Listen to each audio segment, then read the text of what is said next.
I don't know why these people keep getting jobs other than they start building a resume and they're able to like list all the things they worked on and the experience that they have and their contacts in the field.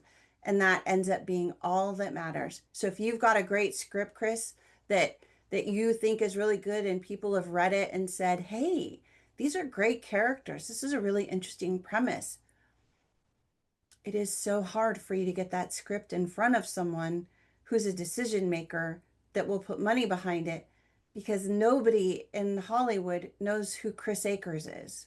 And so they're less likely to want to take a chance on you than, or me, than the guy that has five films behind him, even if those films didn't do well. Yeah, indeed. And it's interesting you talked about Madam Web because you can apply what you just said to its director.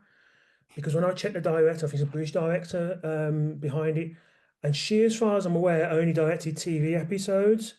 I think she may have done one or two episodes of Game of Thrones and then a couple of others. And then she did a soap drama over here called Doctors over here, like just a few years before. And then you go from that to giving someone as a first film, a film which is, I think had an £80 million budget. I mean, that's a massive leap. Massive. Crazy. And I'm just thinking, like I said, with the indie scene, there are people who've done good horror, good sci-fi.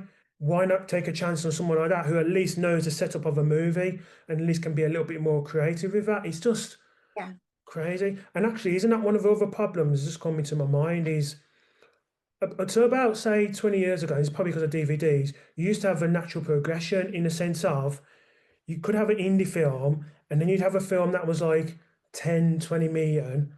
And then from there, that's when you get onto the big budget.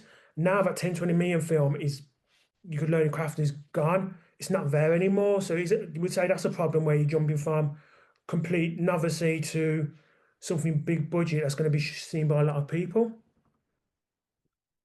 Yeah, it's funny how I think a lot of that has to do with just the rise in costs of goods and how much it costs to produce things and build things and pay people for jobs. And the more well-known people are, the more they want to get paid for all the things that they do, unless they're like a really big star and it's a pet project and they're willing to take a small budget or a small paycheck.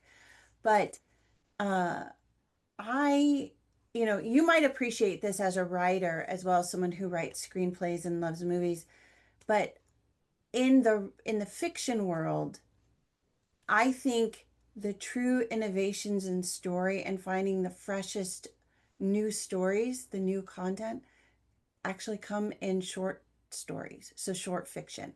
And short fiction isn't always something people enjoy, but short fiction is like a wonderful playground. It's like a sandbox that you can play in and you can blend genres, you can test out theories, you can try new types of characters.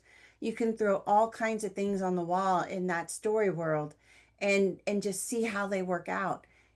And a lot of times you can also invent new genres with, especially with social media and trying to figure out how to put social media into a written format. And it just gives you this place to play. And films don't really have that kind of runway anymore. When we had films that you could produce for that smaller amount of money, it did give you some wonderful opportunities for just engaging, interesting, innovative new films that you just hadn't seen before. But now everything is like 50, 60, $100 million. And once you get into those kinds of numbers, people get less and less willing to take a chance and they want sure bets on a return.